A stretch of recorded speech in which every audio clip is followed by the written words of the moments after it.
everybody, welcome back to our channel.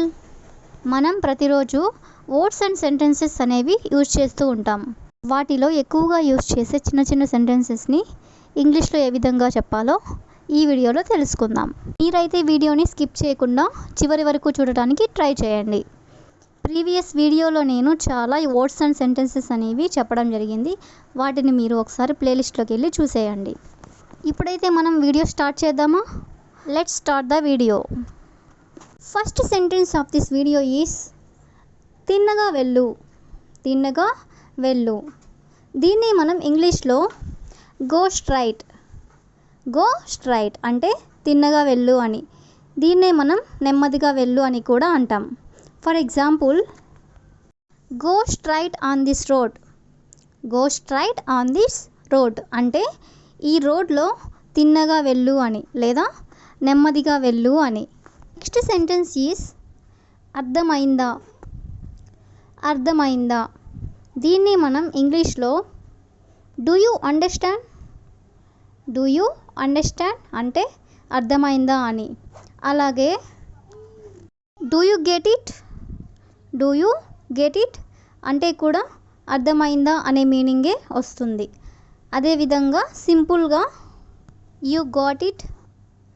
You got it అంటే దీనికి కూడా మీనింగ్ అర్థమైందా అని. నెక్స్ట్ వన్ ఈస్ లోపలికి తీసుకురా. లోపలికి తీసుకురా. దీన్ని మనం ఇంగ్లీష్లో bring it in. Bring it in అంటే లోపలికి తీసుకురా అని.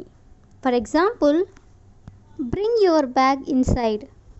బ్రింగ్ యువర్ బ్యాగ్ ఇన్సైడ్ అంటే బ్యాగ్ లోపలికి తీసుకురా అని. నెక్స్ట్ వన్ ఈస్ ఎవరో పిలుస్తున్నారు. ఎవరో పిలుస్తున్నారు. దీన్ని మనం ఇంగ్లీష్లో someone is calling. Someone is calling అంటే ఎవరో పిలుస్తున్నారు అని. For example, someone is calling them. Someone is calling them అంటే వాళ్ళని ఎవరో పిలుస్తున్నారు అని. నెక్స్ట్ వన్ ఈస్ ఎదురు చూస్తున్నాను. ఎదురు చూస్తున్నాను. దీన్ని మనం ఇంగ్లీష్లో ఐఎమ్ వెయిటింగ్. ఐఎమ్ వెయిటింగ్ అంటే ఎదురు చూస్తున్నాను. For example, I'm waiting for my daughter to come. I'm waiting for my daughter to come అంటే నా కూతురు వస్తుందని నేను ఎదురు చూస్తున్నాను, లేదా నేను నా కూతురి కోసం ఎదురు చూస్తున్నాను అని. నెక్స్ట్ వన్ ఈస్ పిచ్చిగా మాట్లాడకు. పిచ్చిగా మాట్లాడకు. దీన్ని మనం ఇంగ్లీష్లో don't talk nonsense. Don't talk nonsense అంటే పిచ్చిగా మాట్లాడకు అని. For example, why are you talking nonsense. Why are you talking nonsense అంటే పిచ్చిగా ఎందుకు మాట్లాడుతున్నావు అని. నెక్స్ట్ వన్ ఈస్ పర్వాలేదు. పర్వాలేదు అనేదాన్ని మనం చాలా రకాల సందర్భాల్లో యూజ్ చేస్తూ ఉంటాం. దీన్ని మనం ఇంగ్లీష్లో కొన్ని రకాలుగా యూజ్ చేయొచ్చు.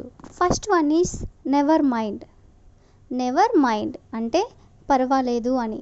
Second one is no problem. No problem. Third one is it's okay. It's okay. Fourth one is it doesn't matter. It doesn't matter. ఇలా 4 రకాలుగా చెప్పచ్చు. అన్నిటికీ మీనింగ్ పర్వాలేదు అని. నెక్స్ట్ వన్ ఈస్ ఊరికే. దీన్ని మనం ఊరికే కాల్ చేశాను, ఊరికే అలా అన్నాను అని చాలా సందర్భాల్లో యూజ్ చేస్తూ ఉంటాం కదా. దీన్ని మనం ఇంగ్లీష్లో క్యాజువలీ అంటే ఊరికే అని. For example, I call you just casually. I call you just casually అంటే నేను నీకు ఊరికే కాల్ చేశాను అని. నెక్స్ట్ వన్ ఈస్ మళ్ళీ చేస్తావా. మళ్ళీ చేస్తావా. మనం చేయొద్దు అనే పనిని ఎవరైనా మళ్ళీ చేసినప్పుడు ఇలా అడుగుతూ ఉంటాం కదా, మళ్ళీ చేస్తావా అని. దీన్ని మనం ఇంగ్లీష్లో will you do it again. Will you do it again అంటే ఇది నువ్వు మళ్ళీ చేస్తావా అని. దీన్నే మనం will you do this again అని కూడా అంటాం. For example, will you go out side again without telling me? Will you go out side again without telling me అంటే నువ్వు నాకు చెప్పకుండా బయటికి వెళ్తావా అని. నెక్స్ట్ వన్ ఈజ్ అక్కడ పెట్టు. అక్కడ పెట్టు. దీన్ని మనం ఇంగ్లీష్లో put it there. Put it there అంటే అక్కడ పెట్టు అని. For example, put your all books there. Put your all books there అంటే మీ పుస్తకాలన్నింటినీ అక్కడ పెట్టు అని. నెక్స్ట్ వన్ ఈజ్ తొందరేమీ లేదు. తొందరేమీ లేదు. దీన్ని మనం తరచుగా యూజ్ చేస్తూ ఉంటాం. దీన్ని మనం ఇంగ్లీష్లో no rush or no hurry అంటే రెండిటికి మీనింగ్ కూడా తొందరేమీ లేదు అని. For example, there is no rush, you can do it slowly. There is no rush, you can do it slowly అంటే హడావిడి ఏమీ లేదు, నువ్వు నెమ్మదిగా చేయొచ్చు అని, లేదా తొందర ఏమీ లేదు, నువ్వు నిదానంగా చెయ్యి అని. నెక్స్ట్ వన్ ఈస్ లోతుగా ఉంది. లోతుగా ఉంది. దీన్నే మనం it is deep. It is deep అని అంటాం. డీప్ అనే పదాన్ని మనం చాలా సందర్భాల్లో యూజ్ చేస్తూ ఉంటాం. వాటిలో ఫర్ ఎగ్జాంపుల్గా take a deep breath. Take a deep breath అంటే లోతైన శ్వాస తీసుకోండి అని. నెక్స్ట్ వన్ ఈస్ తేలడం. తేలడం. దీన్నే మనం ఇంగ్లీష్లో ఫ్లోటింగ్. ఫ్లోటింగ్ అని అంటాం. For example, plastic will float on the water.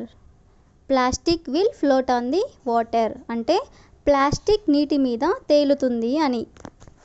Next one is మునగడం. మునగడం. దీన్నే మనం ఇంగ్లీష్లో సింకింగ్ అండ్ డ్రౌనింగ్ అని అంటాం. రెండిటికి మీనింగ్ మునగడం అని. For example, he was drowned in the river. He was drowned in the river అంటే అతను నదిలో మునిగిపోయాడు అని. Next one is dipping. Dipping అంటే ముంచడం అని. కొద్దిసేపు ముంచి తీసేయడాన్ని మనం డిప్పింగ్ అని అంటాం. For example, dip the biscuit in the tea and eat. Dip the biscuit in the tea and eat అంటే బిస్కెట్ టీలో ముంచి తిను అని. I will ask you a question for you. Call కలవడం లేదు. కాల్ కలవడం లేదు. If you know this answer, please comment in the comment section. That's all for today. Thank you for watching. We will meet you again in the next video. Bye bye.